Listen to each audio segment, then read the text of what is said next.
ያስወጣሽ ነው ጽጌ። ምንም አታድርስብሽ። ቤት ስራ ላይ ምንም አዲስ ነገር አይፈጠርም። ሻንጤና አዘጋጅሽ ብጣልሽኝ ከህይወቴ ጽጌ ዛሬ እንግዲህ ከበድ ያለ ውሳኔ ወስናለች በዳኒ ላይ ማለት ነው። ከህይወቷም ከቤቷም ሻንጣውን አሲዛ ልቡን አሲዛ እንግዲህ ሸኝተዋለች ማለት ነው።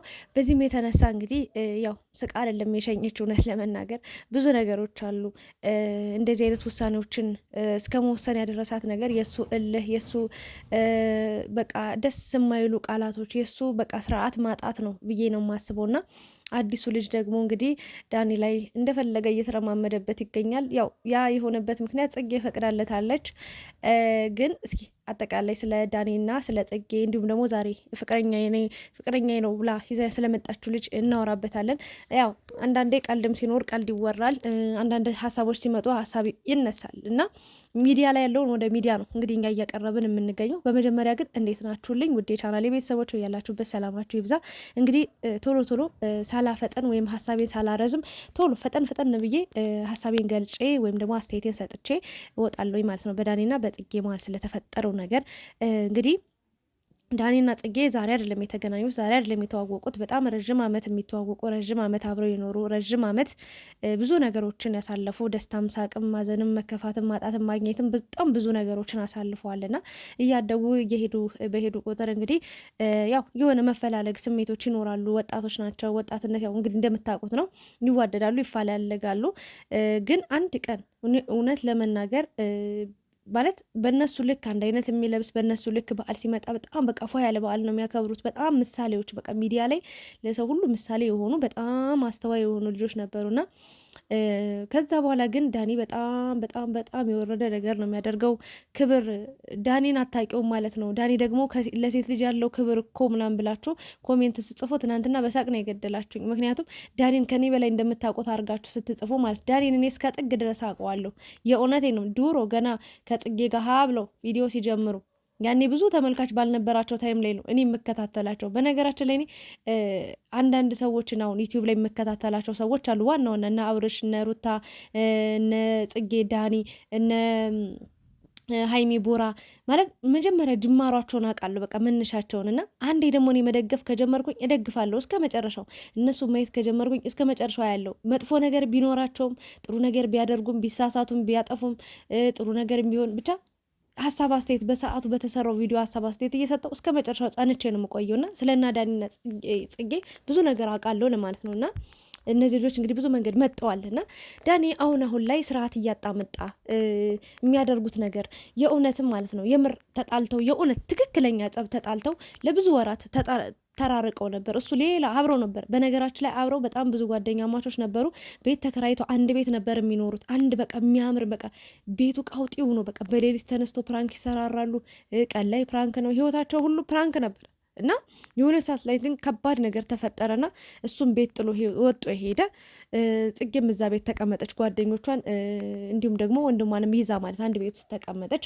ከብዙ ጊዜ መኮላረፍ በኋላ ከብዙ ጊዜ መጥፋት በኋላ ያኔ ራሱ በምን እንደተጣሉ ሰው ራሱ አያውቅም ነበር። እውነቱን ስነግራችሁ ማለት ነው እንደተጣሉ እንደተለያዩ ራሱ ማንም ሰው አያውቅም ነበር።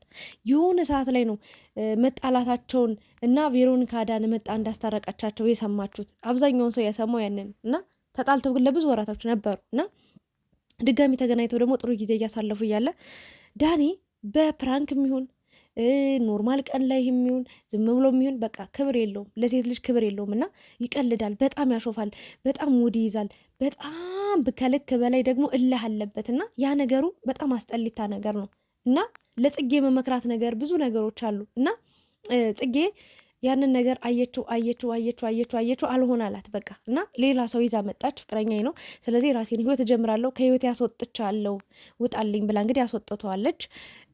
ዳኒ በጣም ተሰምቶታል። ትናንትና ይቅርታ መጦ ጠይቆ ነበረ፣ ግን ይቅርታውም አላሳምናቸውም።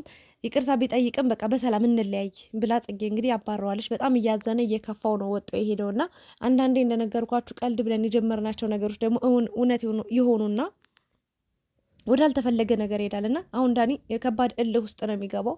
የራሱ ቤት እኮ አለው እንደነገርኳችሁ ከጽጌ ጋር በተጣላ ጊዜ የተከራየው ቤት አለና ሲታረቁ ነው እነሱ ቤት መጦ መዋል የጀመረው ልብሱን ማስቀመጥ ልብሱን መጦ መቀየር ምናምን የጀመረው ማረፊያ የሆነበት እንጂ ከዛ በፊት ያው የተከራየው ቤት ነበርና እዛ ሄድ ጎዳና ላይ አልጣልኩም ነው እያለችው የምትገኘው። እሱ ደግሞ ቤት ያስወጥተችኛል ይሄ እኔ ቤትም ነበረ ብሎ በጣም አዝኗልና ጽጌም ይሄንን ነገር ስታደርግ እንባ እየተናነቃት ነው። እኔ እውነት ልንገሪኝ ካላችሁ ጽጌ ከዳኒ ውጭ ማንንም ሰው እንደማትፈልግ እና ከማንንም ሰው ጋር የፍቅር ግንኙነት ሪሌሽንሽፕ መጀመር እንደማትፈልግ ወይ ደግሞ እንደማትጀመር ነው ማቀው፣ እንዳልጀመረች ነው ማቀው ባጭሩ ማለት ነውና የጽጌና የዳኒ ነገር ምንድን ነው የሚሆነው ከዚህ በኋላ የሚለው ነገር ጽጌም ራሷን እያታለለች ራሷን እየሸወደች ያለች ነው የሚመስለኝ። ምክንያቱም እየወደደችው እያፈቀረችው ይህንን ነገር አስተካክል፣ ከካሜራ ጀርባ ይሁን በካሜራ ይሁን ይህንን ነገር አስተካክል፣ በዚህ መንገድ ጥፋት አጥፍታል፣ ስለዚህ ይህን ነገር ካደረግ አብረን አንቀጥልም። ቁም ነገር ከእናንተ ጀርባ ከእናንተ ኋላ ተነስተው አብርሽና ሩታ የደረሱበትን ሁኔታ ማየት ትችላላችሁ። እናንተስ እዛው ጭቅጭቅ ላይ ነው። ጠዋትም ጭቅጭቅ፣ ማጣም ጭቅጭቅ፣ ትናንትናም ጭቅጭቅ፣ ዛሬም ጭቅጭቅ፣ ነገም ጭቅጭቅ ነው። በቃ ስራችሁ ሁሉ ይሄ ነውና ጽጌ ደግሞ ዳኒ እንደነገርኩሽ ወንድ ልጅ ነው። እንደፈለገ የፈለገ ጊዜ የፈለገበት ቀን ላይ ማግባት ህይወትን መመስረት ይችላል። አንቺ ግን ሴት ልጅ ነሽ እና እስከ መቼ ትቀልዳላችሁ? በህይወታችሁ ላይ እስከ መቼ በጊዜያችሁ ትቀልዳላችሁ? እና ኮስተር ብላችሁ አሁንም ጽጌ ራሽንም እየሸወድሽ ነው። ይሄን አሁን የመጣውን ልጅም እየሸወድሽው ነው። የማይሆን ነገር ነው እና አሁን ይሄ ልጅ እኔ ፍቅረ ኢየሱስ ነው ፍቅረ አብ ነው ያለችው ማንም ይሁን ግን ልጁ ያሪፍ ነው ያምራል ምናምን ነገር ግን የማታድርበት ቤት አታምሽ የሚባል ነገር አለ። በጊዜ ላንተ መመክር ነገር ምንድነው? በጊዜ የራስን ህይወት ኑር ወይም ደግሞ የራስን መንገድ ፈልግ። ጽጌ ላንተ እንደማትሆን ማወቅ አለብ እና ሌላ ላስተላልፍ የምፈልገው መልእክት አንተ በጽጌና በዳኒ መሀል ወይም ደግሞ ዳኒን አንተ ጠበቃ ሆነ ወይም ደግሞ ይመለከተኛል ብለ ዳኒን በዚህ ልክ ልትከፍ ዝቅ ልታደርገው አይገባም። ምንም ቢሆን እኛ አሁን ዳኒ ጽጌን አላከበራትም ብለን አይደለ እሪ እያለን የምንገኘው። ዳኒም ሰው ነውና መከበር አለበት እና በማያገባው እየገባ ስለሆነ ደስ የማይል ንግግር ስለሰማውበት ስላየውበት ነውና ኢቭን ሩት ይቅርታ ጽጌ ላይ ራሱ መጮህ ጀምሯል። የሆነ ቁጥት ብሎ መናገር ምናምን ነገርና በእጁ እስከሚያስገባሽ ነው ወይ ደግሞ የእውነቱንም ፍቅር ውስጥ ሰምጦ ሊሆን ይችላል። ግን የእውነትም ህይወት የምትጀምሩ ከሆነ ጥሩ ነው። ጽጌ ያዋጣኛል፣ ይሆነኛል፣ ይሄ ነው የሚሻለኝ ብለሽ ምርጫሽን ከወሰንሽ ምርጫሽን ከመረጥሽ እኛ እንደግፍሻለን፣ እናበረታታሻለን። የእውነቴን ነው የምላችሁ። የሚጠቅምሽ ከሆነ እስከ መጨረሻው የሚዘልቅ ከሆነ አለውልሽ የሚልሽ በሀዘንሽም በደስታሽም ከጎንሽ የሚሆን ሰው ከሆነ ይሄ ልጅ እኛም ደስ ይለናል። ግን አይሆንም። ይሄ ሰኞ ተጀምሮ ማክሰኞ የሚያልቅ ነገር ነውና ዳኒን መናገር መብት የለውም። ለምን ጽጌ ፍቅረኛ ነች ብሎ እስካሰበ ድረስ እሱ ጋር ያለውን ነገር ፈትታ ችግሩን ሁሉ ነገር ተናግራ ሁሉ ነገር ጠቅልላ በቃ ከዚህ ልጅ ጋር ያለኝ ነገር ተቋርጧል፣ በቃ አብቅቷል፣ አልቋል፣ አሁን አንተ ጋር ነው መኖር የምፈልገው ብላ መወሰን ያለባት እሷ እንጂ አንተ ጽጌ እንደዚህ ያደረግ መብት የለም አንተ ሲጀመር ማለት ነውና የተናገርከው ንግግር ደስ ስላላለኝ ነው። አዳኒ አሳዝኖኛል፣ አልዋሻችሁም። ግን እየተቀጣ ነው፣ በቃ ባጠፋው ጥፋት ቅጣት እየተቀጣ ነው። ግን ይሄ ነገር ደግሞ ከቀጠለ የሚጎዳው ሰው ዳኒ ብቻ ሳይሆን ጽጌም እንደገና ይሄ አሁን የመጣው ልጅም የሚያስጠላ ሙድ ውስጥ ነው የሚገቡት። ደግሞ ሌላ ምን አይነት ፍርሃት አለብሽ፣ ምን አይነት ስጋት አለብሽ ልትሉኝ ትችላላችሁ። በሉኝ፣ እንደዛ በሉኝ። ዳኒ ሻንጣውን ይዞ ወጧል አይደል? ተናዷል፣ ተበሳጭቷል። እና ሩታን ሂዶ እንዳይረብሻት እኔ አላውቅም።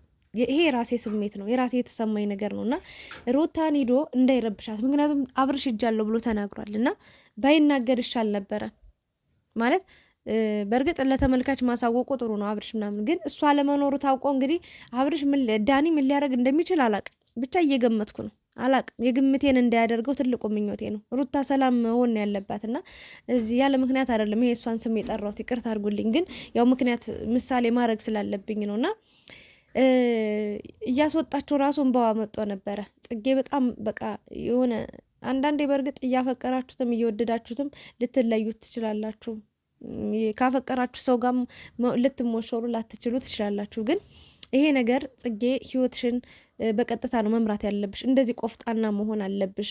ግን በማስቀናት እሱን እንደዚህ ያስቀነተሽው ከሌላ ወንድ ጋር ሆነሽ እንደዛ ስለተፈጠረ ስለሄድሽ ስለመጣሽ ምናምን ነገር ሳይሆን ትክክለኛ ቆራጥ ውሳኔ ህይወትሽ ላይ ዳኒን የሆነ ቦታ የሆነ ቀን ላይ ቁጭ ብለሽ ዳኒ አንቺ ጋር ያለውን ስሜት ተናግረሽ እሱ ጋር ያለውን ስሜት በደንብ ጠይቀሽው አይ እንደዚህ ከሆነ አሳማኝ ምክንያት ካልሰጠሽ ወይም ደግሞ ትክክለኛ ነገሩን ካስረዳሽ ከነገረሽ በኋላ ምንድነው ማድረግ ያለብሽ? የራሽን ህይወት መጀመር።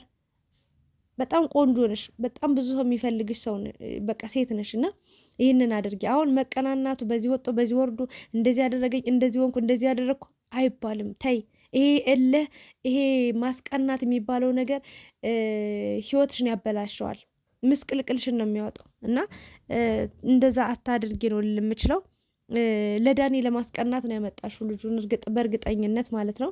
ከየት እንደመጣ ባይታወቅም እና በዚህ ልክ ዳኒን እልህ ውስጥ አታስገባቡት። ምክንያቱም ነገም ጽጌ ተመልሰሽ ዳኒ ጋር እንደምትሄጂ ይኸው 100% ነግራችኋለሁ። ዳኒ እንዲህ አልቅሷል ዛሬ። በነገራችን ላይ እንባው መጣልና በጣም ይበቃ በጣም ነው የተሰማው። በዚህ ልክ ትጠላኛለች እንዲህ በዚህ ልክ እንደዚህ ከልጁ ጋር ሆና ብሎ በጣም ነው የተሰማውና ይሄ ልጅ ነገ ማለት ነው ሌላ ሴት ይዞ ቢመጣ እርግጠኛውን የምነግራችሁ ጽጌ ተንበርክካ ታለቅሳለች፣ ትለምነዋለች። እመኑኝ። ለምን ፍቅር አለባት። ባይኖርባት የራሱ ጉዳይ ብላ ትውት ታረገው ነበርና እሷ ግን እያደረገች ያለችው ለይምሰል ነው። ከልጁ ጋር ምሳ ስበላ እናየኝ፣ ከልጁ ጋር እንደዚህ ስተቃቀፍ እየኝ፣ ፍቅረኛ ማቾች ነን እንደዚህ ምናምን ብላ ማስረዳት አይጠበቅባት። ሙያ በልብ ነው። ጸጥ ብላ የራሷን ህይወት ነበር የምትኖረው። ግን ይሄ ውሸት ማስመሰል ስለሆነ እያደረገች ያለችው ነገር ለእሷም የማይጠቅም ለዳኒም የማይጠቅም ነገር ነውና ማቆም አለባት ብዬ 100% እናገራለሁ። በቃ ከሚባለው በላይ ዳኒ እየተቀጣ ነው። መቀጣት ያለበትን ነገር እየተቀጣ ነው። ከዚህ በላይ በሄደ ቁጥር እሷም ልትጎዳ ትችላለች። ምክንያቱም የሁለታቸው ስሜት ነው። እዚህ ማለት እኔ እንጃ ምንም ቢሆን እኮ ብዙ ነገሮችን አሳልፈዋል፣ ብዙ ጊዜያት ግን ማውራት አለባቸው ብዬ ነው የማስበው። እኔ እንደኔ ጥሩ ህይወት ጀምሩ፣ እሷም እሱም ከተቻለ አብሮ ቢሆኑ።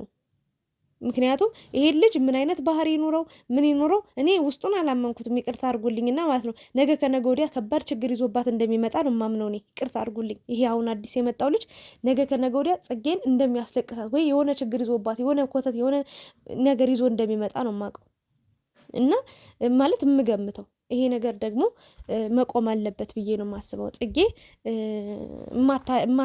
ምንድነው የሚባለው ልጁ የማያድርበት ቤት ማምሸት የለበትም፣ መሄድ አለበት በጊዜ። አይጠቅማትም እና ከባድ ነው። ማውራት አለባችሁ። ዳኒና ጽጌ ያልጨረሳችሁት ያላወራችሁት ውስጣችሁን ያልተነጋገራችሁበት ፓርት አለ። እሷን ተነጋግራችሁ ፍቱ። ካልሆነ በጣም የሚያስጠላ ነው የሚሆነው ላንቺም ለሱም። ከተሳሳትኩኝ አርሙኝ። አብራችሁ ስለነበራችሁ አመሰግናለሁ። ሰላም እደሩ። በነገ ደግሞ ሌላ ቪዲዮ እንገናኛለን። ቻው ቻው።